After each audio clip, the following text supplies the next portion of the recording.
મહાત્મા ગાંધીજીએ દેશની સમસ્યાઓને આત્મસાત કરી તેને દૂર કરવાનો ઉપાય દેશની સામે રાખ્યો હતો. ત્યારે સ્વચ્છતા અભિયાન, દરેક ઘરમાં શૌચાલય, ખેડૂત કલ્યાણ, વીજળી, પીવાનું શુદ્ધ પાણી, ગ્રામ ઉત્થાન તેમજ પ્રત્યેક વ્યક્તિ આત્મનિર્ભર બને તે માટે વડાપ્રધાન નરેન્દ્ર મોદીએ જનકલ્યાણી યોજનાઓ દ્વારા દેશની સમસ્યાઓ દૂર કરી છે. પીએમ નરેન્દ્ર મોદીએ શરૂ કરેલી આવી જ એક યોજના એટલે કે નમો ડ્રોન દીદી યોજના, જેના થકી રાજકોટના નાના વાડા ગામમાં સોનલબેન પાંભર આજે લખપતિ દીદી બન્યા છે. ત્યારે જોવો અમારો ખાસ અહેવાલ. મારું નામ સોનલ નિગુનભાઈ પાંભર છે. હું ગુજરાતના રાજકોટ જિલ્લાના પડદરી તાલુકા નાના ગામની વતની છું. હું એક હાઉસવાઈફ છું. મેં પહેલાં મારા લગ્ન એક 20 વર્ષની ઉંમરમાં થઈ ગયા હતા. તેથી હું એક હાઉસવાઈફ બનીને રહી ગઈ હતી.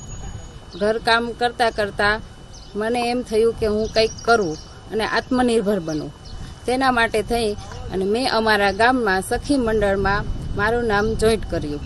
તેના દ્વારા હું એના કાર્યક્રમમાં હું જવા લાગી અને તેના દ્વારા મને ખબર પડી કે નમો ડ્રોન દીદી યોજના અંતર્ગત ડ્રોનની તાલીમ આપવામાં આવે છે. સરકારશ્રી દ્વારા વિનામૂલ્યે ડ્રોનની તાલીમ આપવામાં આવે છે અને ડ્રોન આપવામાં આવે છે.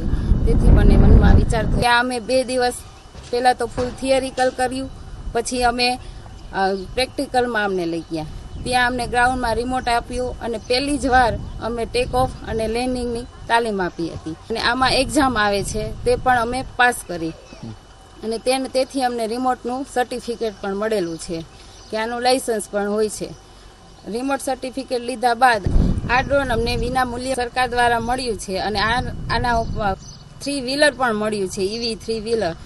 હવે જો આ 30 વીઘાનું ખેતર છે તો ત્યાં મારે છંટકાવ કરવો છે તો પહેલાં અમે રિમોટમાંથી મેપ બનાવી લઈ છીએ અને મેપ દ્વારા કે ઓલા લીમડા છે કે એમાં જઈને ડ્રોન ભટકાઈ ન જાય એના માટે થઈને અમે પહેલાં મેપ બનાવી. મેપમાં એ ડિટેક્ટ થઈ જાય, મેપ બનાવેલો હોય તો ત્યાં લીમડા પાસે ન જાય ને લીમડાથી દૂર રહે છે.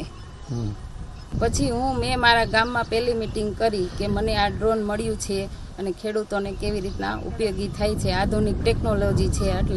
એટલે મેં લોકોને પહેલાં મિટિંગ બોલાવી અને એમાં ડ્રોનને બધાય ઉપયોગ સમજાવ્યા કે આમાં ઓછી દવા જોઈ છે, ઓછું પાણી જોઈ છે અને સમયનો પણ બચાવ થાય છે. અને જે આપણને પહેલાં મજૂર દ્વારા છાંટતા ત્યારે જે પ્રોબ્લેમ આવતા કે દવા ઉડે છે કે આપણો ઇન્ફેક્શન થાય છે એ બધાથી પણ બચી શકાય છે આના દ્વારા. અને જે વરસાદી વાતાવરણ હોય ત્યારે ખેડૂત છે તો કે દવા છંટકાવ કરવા જઈ શકતો નથી કે જમીન પાણીવાળી હોય, ગારો હોય, એવું બધું હોય તો જઈ શકે નહીં ખેડૂત. તો તેના દ્વારા ડ્રોનથી આપણે છંટકાવ આસાનીથી કરી શકાય છે અને સમય પણ બચે છે આપણો અને જે રોગ આવ્યો હોય એ દૂર થઈ જાય છે. પછી એક ખેડૂત અમે પેલે ખેતરે ગયા તો એમ કે ખેડૂતને નવું જોવે એટલે બધા ખેડૂત ભેગા થઈ ગયા. એના દ્વારા અમને સંપર્ક થયો કે ખેડૂત અમને બોલાવવા લાગ્યા કે અમારે ત્યાં દવા છંટવા આવો અને મેં લગભગ 1700 ખેડૂતો જેટલાને લાભ આપ્યો છે અને 3000 એકરમાં છંટકાવ કર્યો છે. પછી મને ઇન્કમ પણ ઘણી મળી છે કે મંથલી તો 80 લાખ થઈ જાય અને 12 મહિનાની ખર્ચો બાદ કરતાં 12 લાખ તો ઇન્કમ પ્રોફિટ મને મળેલું જ છે.